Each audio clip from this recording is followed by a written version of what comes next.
to deliver in another sense, to also allow technology transfer. And if I take India as an example, but it goes also for China and other countries, this mechanism now is only used to come forward with projects which are then going to the Minister of Environment, and they give a first check. Then it is sent to the CDM board in Bonn in Germany, and they look whether the files are okay, and then yes or no, the project is agreed. And what is the end result? The project is agreed and the money follows.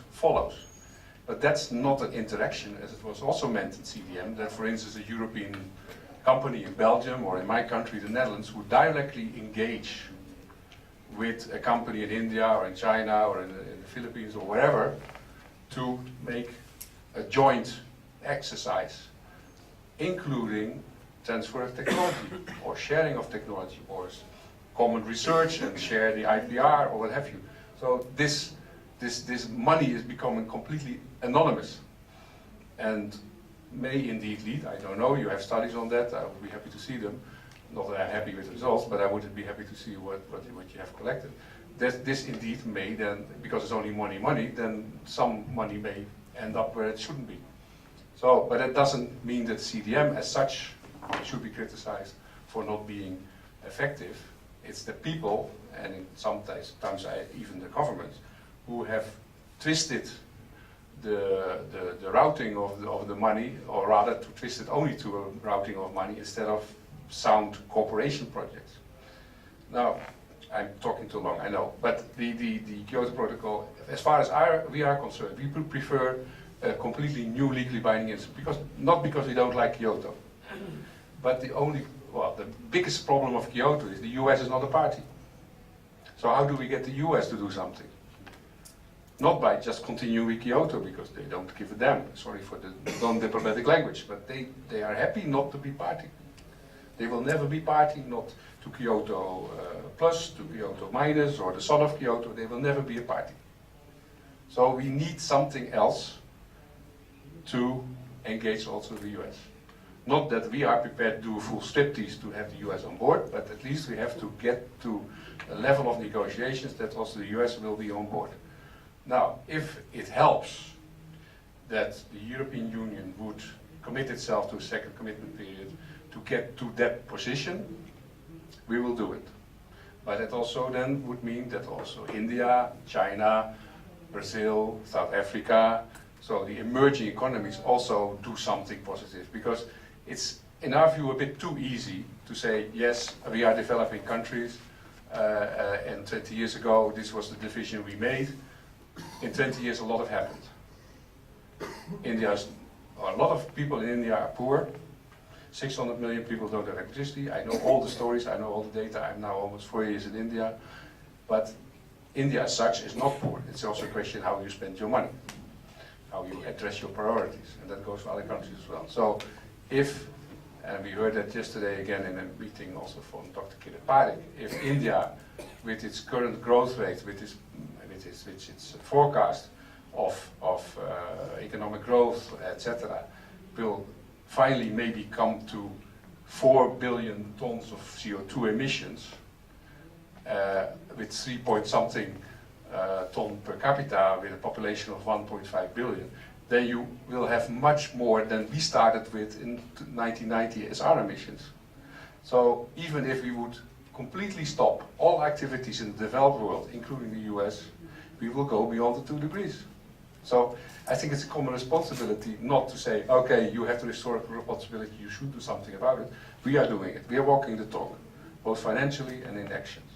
But then also the countries who are the current biggest emitters, or potentially big emitters, and not just per capita, but also in volumes, I think they have to come on board as well.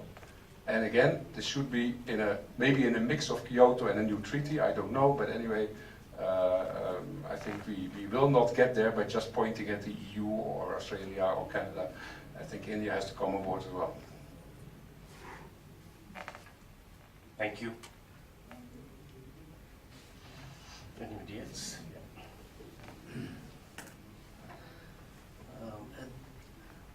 The position with regard to clean development mechanism, if this is what the position is and what is on the table in Durban, then I would say that it is not very visionary. It's a position which promotes a status quo. We are saying that actually clean CDM is collateral damage mechanism, and if there is evidence required, if one has to meet rhetoric with facts, I invite the EU delegation to come and visit the waste to energy plant in Okhla in Sukhdev Vihar. I was in touch with the European Member of Parliament from Belgium, and he withdrew, but the project is still on, and this is a carbon credit project, this is a CDM project. So here it is in our backyard that we see that the claims about CDM have been demolished, it has been debunked, and this is not the only case. There are at least 35 waste-related projects, CDM projects, and we will be actually ignoring the fact that certain facts have come in the public domain through WikiLeaks, how CDM Executive Board functions. It has revealed itself that it has been looking at project proposals, the project design documents cursorily, irrespective of the fact that none of the 4 parameters on which CDM are to be promoted, social well-being, economic well-being, technological well-being, none of them are fulfilled. And here is a case study. Here is a case study which is showing that what is being claimed for CDM, what is being claimed for carbon credit is actually not true, and the evidence is on the ground. And it is not far from here. It is for everybody to see and check, cross-check. So I think it is time now, if there is a vision, if there is a need, if the countries concerned feel, or especially you feels, that carbon credit or carbon trade mechanism has been discredited, it is time now to give a go-by to carbon trade. And we have seen that because of USA Kyoto Protocol, because of the USA Kyoto Protocol was diluted, the Article 12 Clean Development Mechanism is the sulfur dioxide trade of the USA, which was brought in Kyoto Protocol. And now when we hear that Kyoto Protocol is going to be given up for a new legally binding treaty for the US, we see history repeating itself. Thank you. I see a lot of passions flying, but let's continue the discussion. This factual question, what is the percentage, because you said the EU will meet more than its target, what is the percentage that is being made through CDM, this carbon credits, and what is the percentage that, it's just a figure that I wanted to know, and what is the percent that is coming from the collapse of the basically the East European economies, because they had a lot of coal and a lot of other dirty industries which were shut down. So the Germany's figures, we know that a major part of the reduction is basically collapse of East Germany, German industry. So what are the percentages that you were saying that this much will be by 2012? Again, for those of you who were not here when we started, I am not here to be sort of accused as European Union that I just didn't use in the beginning, but I'm now telling you now. I mean, I'm here as a participant, and the title is The Perspective of Developing Countries, so I'm interested in your views. Now, of course, I'm foremost happy to give you answers to your questions, but it cannot be an interaction between you and the European Union. That's not what I'm here for. Now, coming back to the questions and first addressing what you say. I'm not defending CDM here as it is now. I can tell you very clearly, my negotiators, over and over again, in Cancun, in Copenhagen, in Panama, you can name it, we have come with proposals to improve CDM. One of the countries who's blocking this is India. Why? First we have to commit ourselves to a second commitment period and then we can talk technical things. No, you can already improve things as they are now, before even discussing second commitment or a new treaty or what color of hair we have tomorrow. I mean, this is getting really pathetic that the countries who are most benefiting, and whether the money gets where it should be, that's of concern also to us. But the countries who are benefiting, they don't want to make changes, and we need unanimity for these changes. We have been, one of the points you made about the consultant setup, we have been making proposals to do it much more efficient, so that it's not so costly. by grouping proposals, for instance, not having one by one by one, which of course is very nice for the consultants, but not for the recipients, but to group similar projects, so in similar regions, etc. So take examples from the past on assessments on these projects in another part of the country or in a similar biotope or what have you. This is all blocked by India, by the Indian government, I can tell you. So I'm not here to defend CDM, but I'm not want to be accused of that we don't want to change it either, because we do our best. Because at the end of the day, and it's not my personal money, of course, but it's coming from our taxpayers. So they want to have a system which works and indeed doesn't end up in the pockets of somebody. And our industry is the same. They don't want to have it ended up where it shouldn't be. It should be effective and living up to the expectations which we had when it was created. Now, maybe one other thing to give you as a background on CDM. When the Kyoto Protocol was negotiated, the European Union was against CDM. We didn't want CDM. Why? And that comes to one of your questions. We were afraid that the US would just pay itself out of the problem by have the money flow and not having to do any activities at home. So just by paying and buying the certificates, live up to their targets. We were very critical and very skeptical about that. Now, at the end of the day, we are the only ones applying it, together with some other countries. So this is the cynicism of history, right? And the US is not even a party. Now coming back to your question, I don't have all the figures in my head. I have a few brain cells, but they don't memorize everything. But on your, first of all, the 20%, that's without CDM. This is pure internal EU emission reductions, to start with. On the 8%, which is our target, but we will do better, we have said it should be maximum a percent or a half on the basis of CDM. But we're doing better, so probably it will be 8% internal savings and then a bit extra on CDM. And the same goes on our on the current 13-14% where we are now as EU 27. The economic crisis, the European Environment Agency in Copenhagen has calculated the effect of that. It's estimated about between 1.5% and 2%. But as we are currently at 13-14%, I don't think that's dramatic. The point is we engaged ourselves to 20%. Now, can you always correct it for economic crisis or not? I don't know. I mean, if 5 years from now, the economic growth will pick up again, then it will be a hell of a job to stay within the 20%. So I think this is a little bit too much academic, but I can assure you the 20% which we engaged for 2020 will be all domestic reductions and not because of CDM. Thank you very much, Mr. Rob Donkers. In the meantime, we also warmly welcome Mr. Mark Reinhardt from High Commission of Republic of South Africa. You're welcome. And we also welcome Dr. Briscoe, Head of the Economic and Commercial Office, Embassy of Italy. You are also most welcome. Rob, I can understand that you can understand how emotions are flowing in India. And yeah, I understand that. But it would be interesting to know from you that we understand that EU is a very influential bloc, and EU has been very referent on its position that we are ready to reduce and will be doing it by 2020. And but other countries should also come on board. So it would be interesting to know from you that what are the sort of bilateral efforts that you have EU has been undertaking with regard to talking to US or Canada or Australia or countries like Japan, also India and China.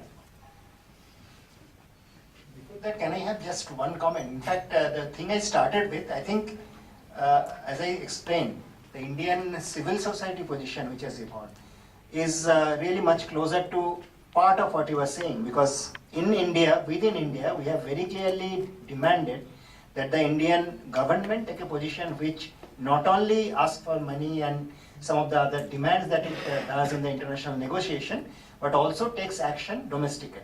Because what we have seen is there is now, as you said and as you all know, there is a segment in India which is consuming almost at the European level. So without addressing that question, we cannot really progress. So that is a consistent demand within India. But that does not exclude that larger demand that, of course, we don't have anyone from US, we don't have anyone from Australia or Japan or Russia. The people who are talking about working out of Kyoto and who are talking about not respecting any of this. So that is probably a little loose in any case if we target. The target is not you, basically, target is those groups, those countries. But let us not take this as this questions coming to you. This is a question of voicing the concerns that has come because of the mechanisms. And in that, one thing stands, that we can debate that somewhere outside, but the point that Gopal has made and the things that we have seen not only in India and also in many other countries, and it's true that CDM, the flexible mechanism, came in because of the US demand and US never signed. So we don't see any, the point is we don't see any clear indication that if we go for another new treaty, which is now being talked about, the US will join in. Because US position is very clear. They are trying to shift the goalpost from 1990 to 2005. They are saying 17% from 2005, and even that is now they are not willing to commit. So going for a new treaty in the hope that US will join, the same mistake that the world did in Kyoto, that agreeing to flexible mechanism, thinking that US will sign, and US backed out. So that do not give any hope. But I'll reiterate this, please don't take it as that questions targeted at you. It is a question of seeing the loopholes, seeing the non-working mechanisms that many of the groups have seen in all over India and outside. So that is coming out through this process.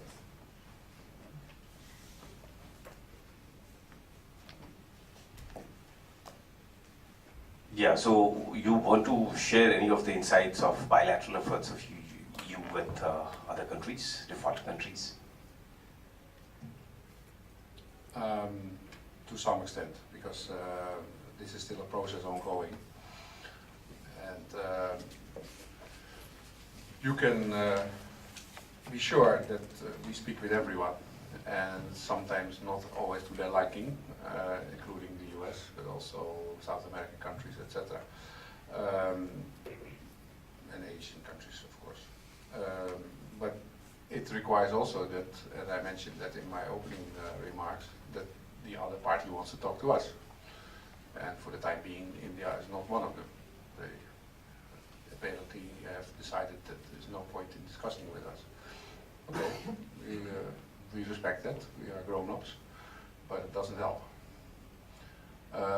But yes, we have regular contacts, also through our let's say, embassies, not only the European Union delegation as such, but also the Belgian embassy, the German embassy, etc. We are 27 plus EU's 28.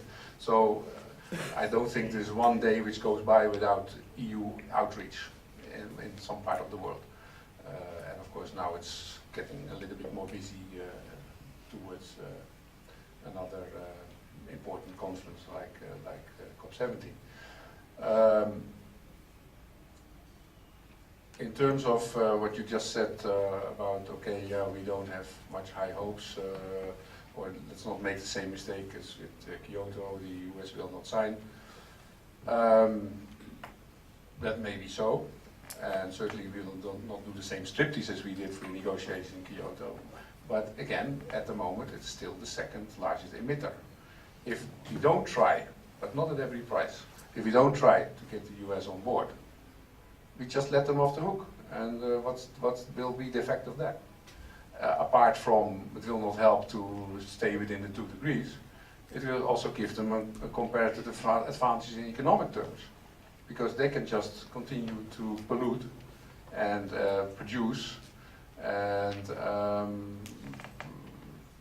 their production costs will be less for, let's say, ton of steel than in India or in Europe. So this is always a difficult thing. I mean, you cannot make the balance in advance. You have to make up the balance afterwards or during the negotiating process.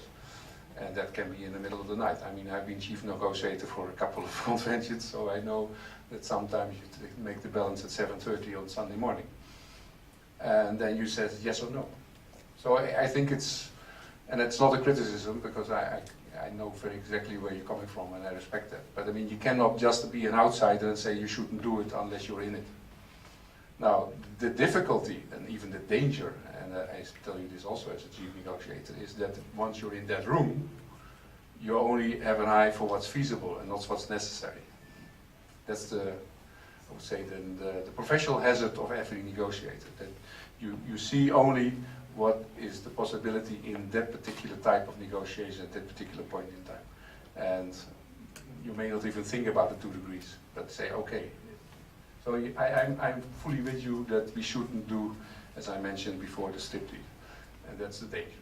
Now, in terms of our outreach, the EU traditionally has been a broker, because I think we are very close to take on board in our positions and also in our respect developing countries' positions, but also we can relate to what the developed countries are coming from.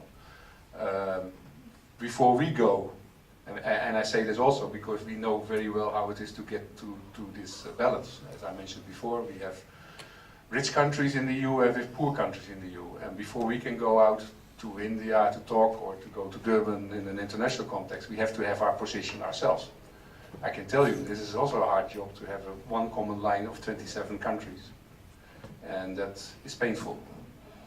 So I think we are, because of that history, because of that experience, we normally can be helpful as not only as a negotiator, and of course we keep our own positions also into account, of course, but we also are probably better in a position to be a facilitator and a broker than if you're on one end or on the other. So in that sense, I'm not pessimistic about what the EU can do, but I'm still pessimistic of what the outcome will do, despite of what the EU can do.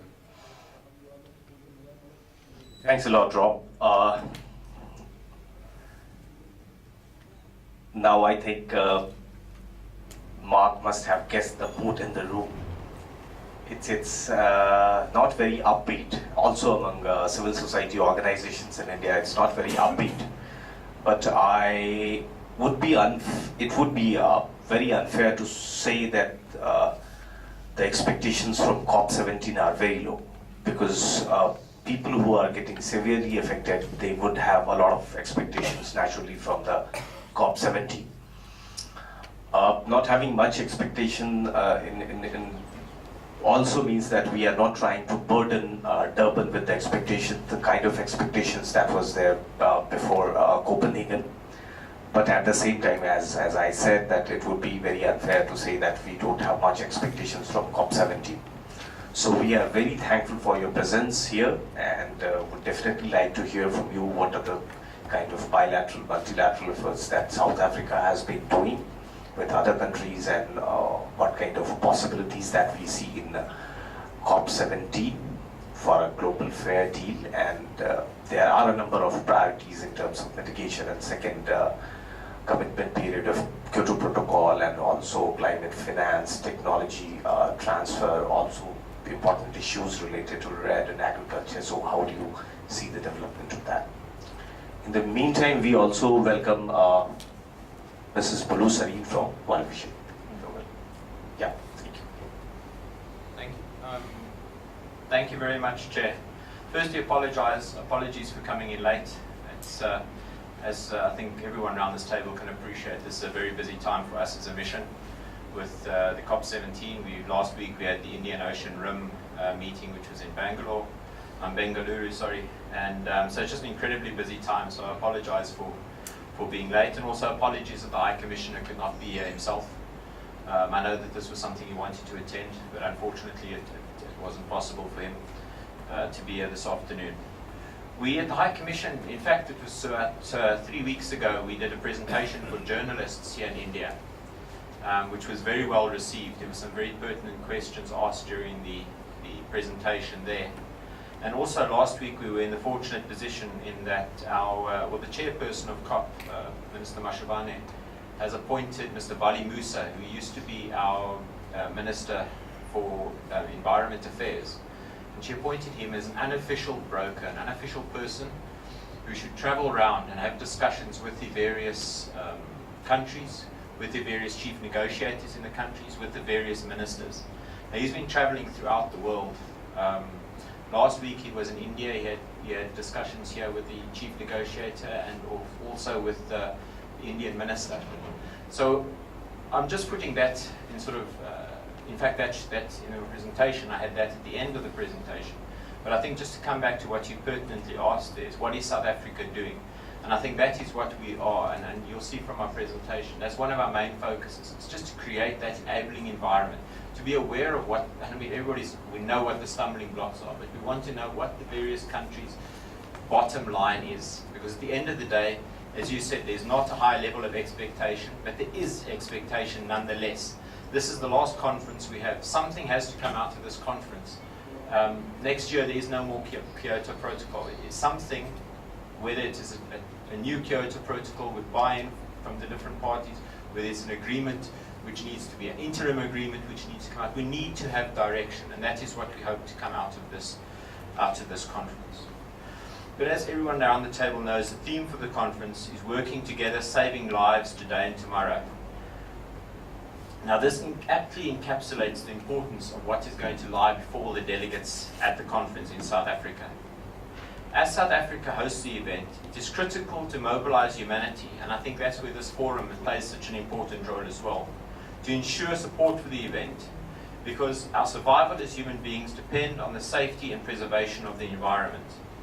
We should therefore make an effort to create a nexus between our daily lives and the environment. The decisions and actions we must take, without doubt, will be and should be to the interest of the environment.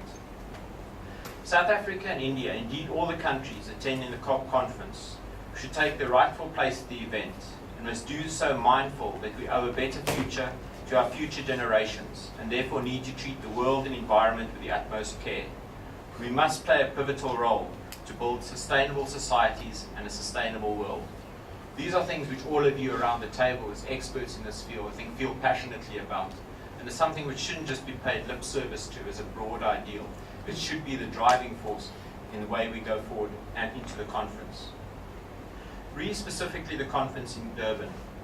South Africa's incoming president of COP intends to facilitate a balanced and credible outcome that is equitable, fair and inclusive.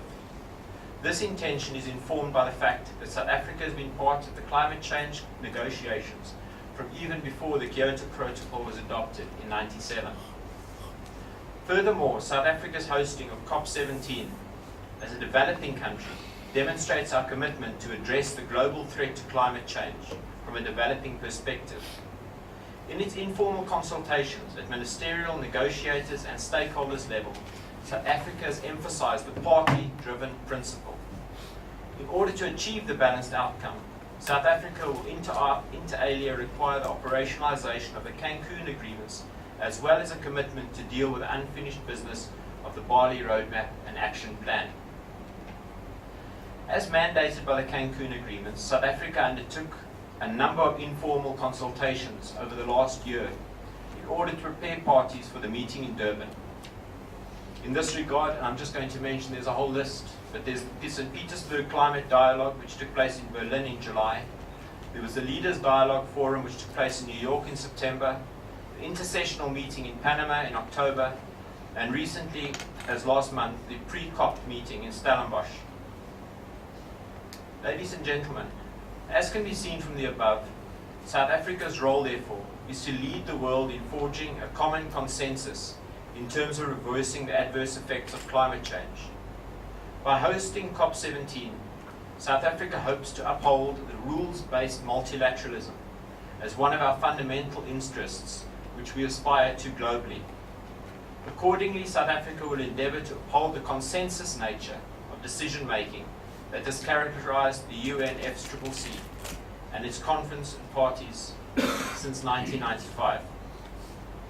In this regard, South Africa, in cooperation with the parties to the UNFCCC, will seek to facilitate an outcome which is fair, transparent, and inclusive, and upholds the Convention principle of common but differentiated responsibilities and capabilities. South Africa will not seek to impose a solution of its own, as the UNFCCC is governed by its own processes and rules and procedure, which we think is important to observe and strengthen multilateralism and legitimacy of the whole process. The success in Durban will depend largely on the commitment of the parties and the need of the parties to continue to strengthen and enhance efforts under the broader context of the UN framework, its protocol, the Kyoto Protocol, and the decisions that have taken thus far. It has become evident that the dire situation of the impact of climate change does not give parties the luxury of reinventing the wheel. In order to unblock key issues in the negotiations, parties will need to move beyond national positions and to make compromises in order to forge consensus positions. As President Zuma acknowledged a few days ago, this will not be easy, but South Africa, as President of COP17, will do everything in its power to facilitate this process. Again, to refer right back to the beginning, in terms of expectations of the success of the conference, Minister Mashabane recently stated, "We feel we are not embarking on a new system or a new framework. We are working within the existing framework and based on the principles and objectives enshrined in the existing framework. We are continuing our efforts to strengthen enhanced implementation of what we have done so far, fully realizing that we do need to do more. Durban must decide how we can do more." In addition, it is realized that Durban will not be able to reach a final agreement on the post-2012 climate change regime. This, for us, as South Africa, presents a unique opportunity to provide a common and stable, for Durban to provide a common and stable platform where parties will agree on how to implement existing commitments undertaken so far. This will include agreeing on the second period of commitment under the Kyoto Protocol, or whichever step is to follow that. We also have to agree on how we will collectively do more in order to address the obvious gap that exists between what we are currently doing to limit the average global temperature increase to below 2 degrees and what we actually need to be doing to achieve this goal. With respect to the legal nature of a future system, the urgency and need to increase the level of ambition through enhanced mitigation commitments and actions appears to be the driving force for the demand for a legally binding outcome. Some countries, however, are not ready to step into a legally binding agreement at present. Ministers and role players at the conference must therefore think creatively and responsibly on what decision in Durban could look like and take into account, as well as the well-known differing concerns. I think the colleague mentioned earlier from the European Union, that is fundamental, that we need to look at something creatively. We've got the differing concerns. It's a question of creating an environment where we can bring the groups together.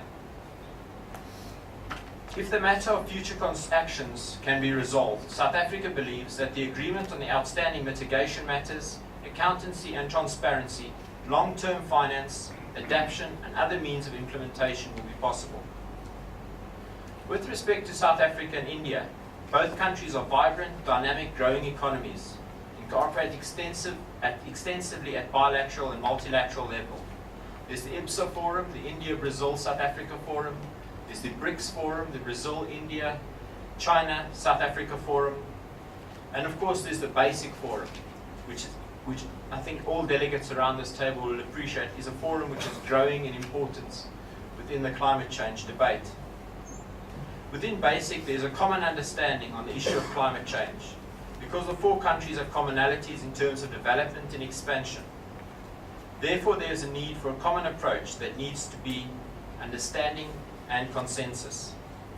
In this regard, it was reported from a joint statement following the BASIC meeting held in China on the 1st of November, and I quote, "The Durban Conference should achieve a comprehensive, fair and balanced outcome and clearly establish the second commitment period under the Kyoto Protocol." The statement further went on to describe as the cornerstone of climate change and an essential priority for the summit's success. Now, ladies and gentlemen, I've already referred to the efforts which have been undertaken by South Africa in terms of attending conferences, in terms of bringing parties together.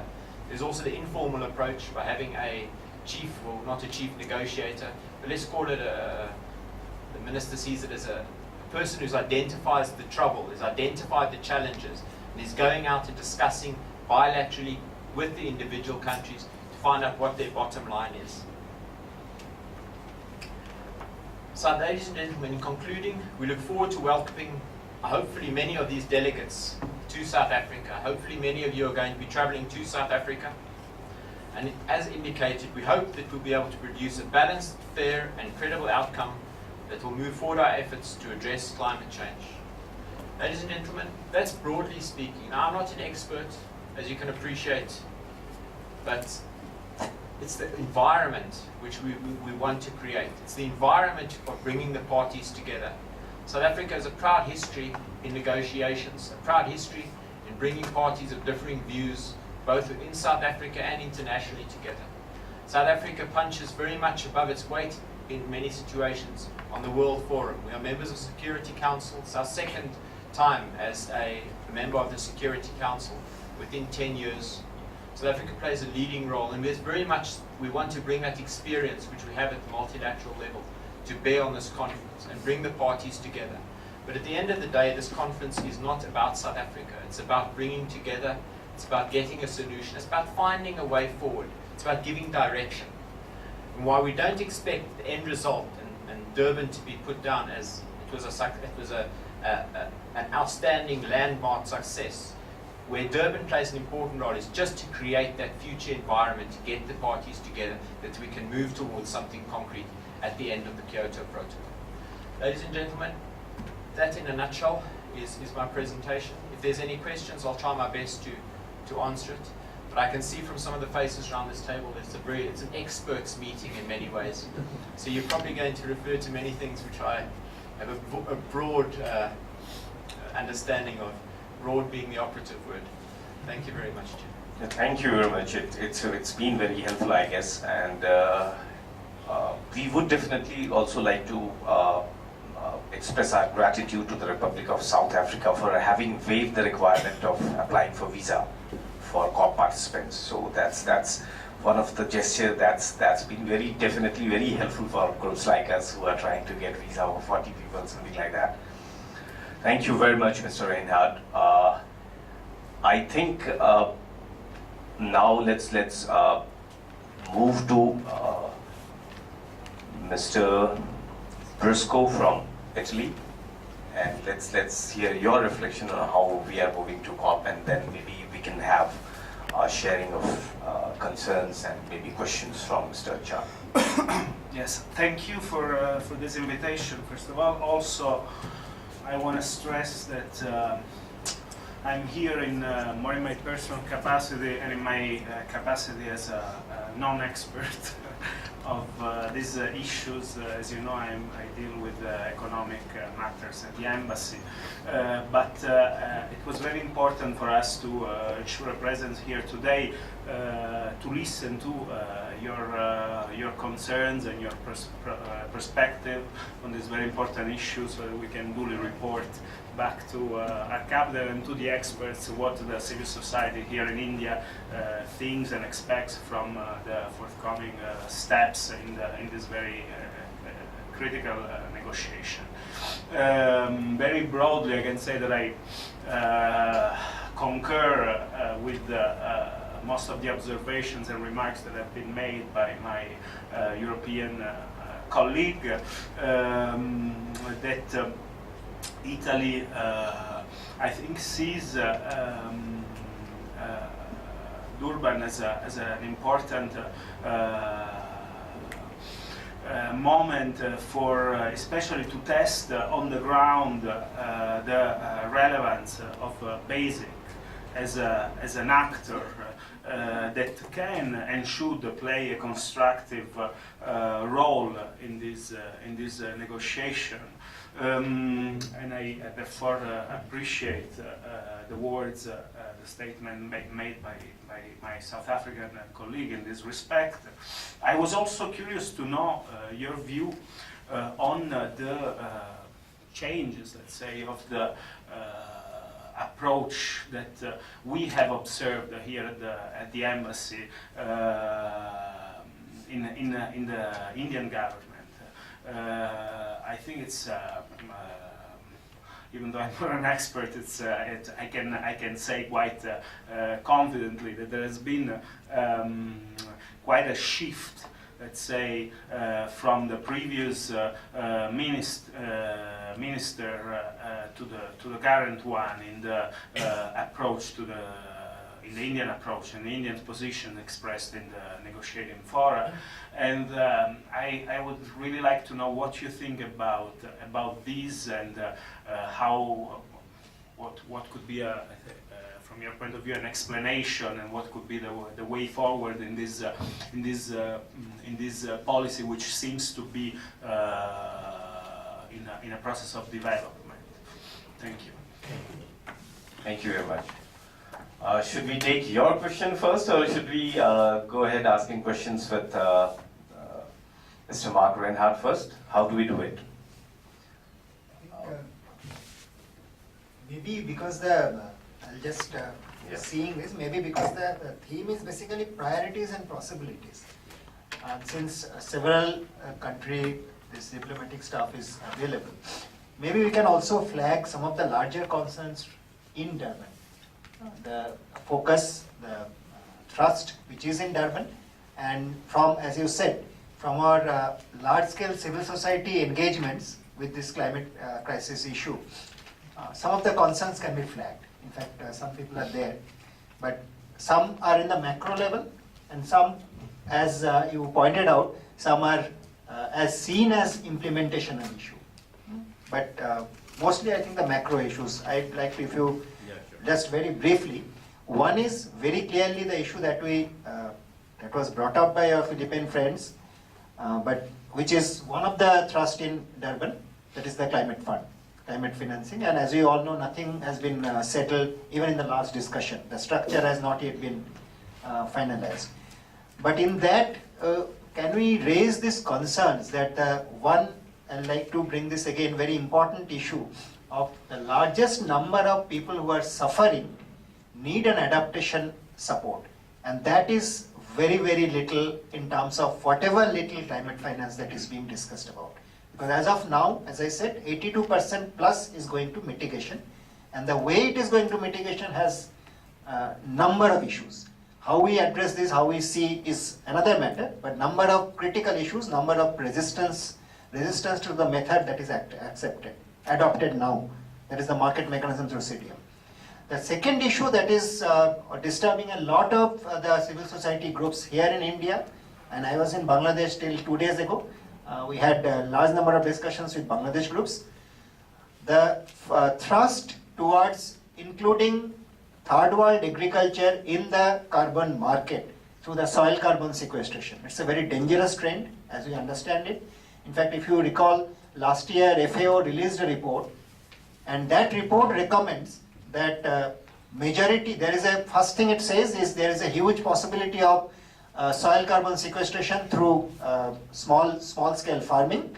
Second, it says that nearly 75% of that soil carbon sequestration, that's a mitigation, will be done by third world farmers. And we all understand the kind of farming that our farmers do, peasant farming, smallholder farming.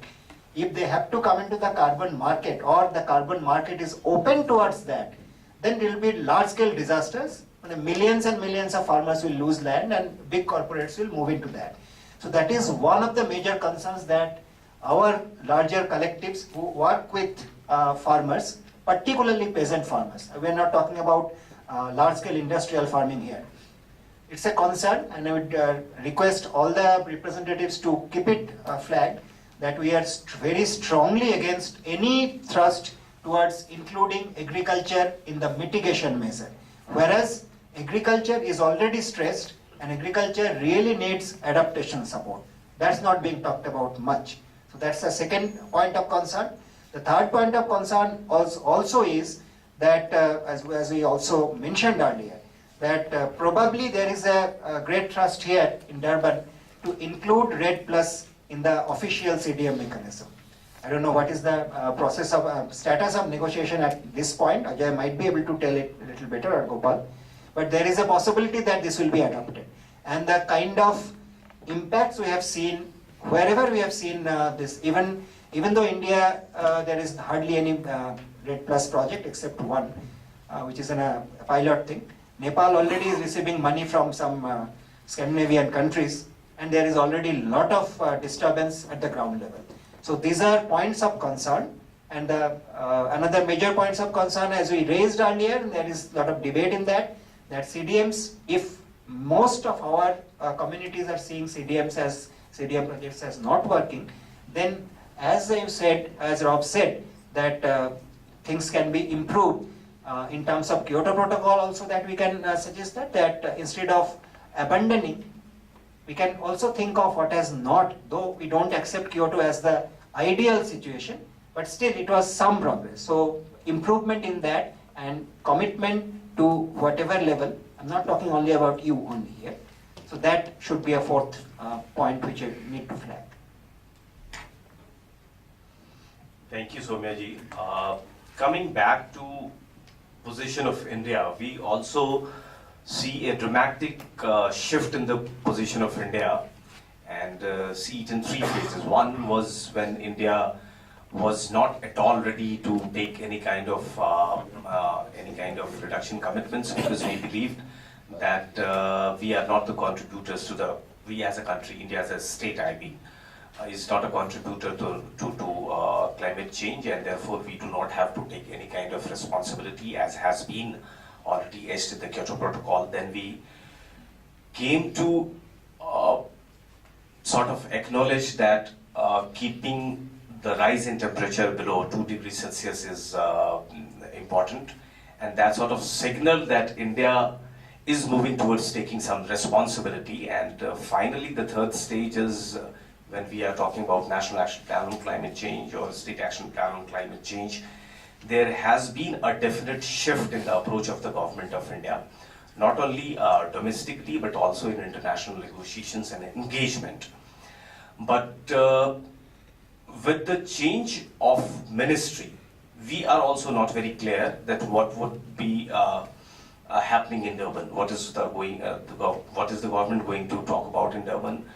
We are trying our level best to get a question raised in the parliament to sort of ask government to lay its position on India's engagement in COP17 and what is the official position. There have been repercussions on change in the India's policy, both in positive as well as in negative terms, and a lot of people see India moving closer towards US and basic groups and moving far away from G77, etc., etc. Few groups which understand the nuances in negotiations, they appreciate India's move to engage proactively and say constructively in international negotiations.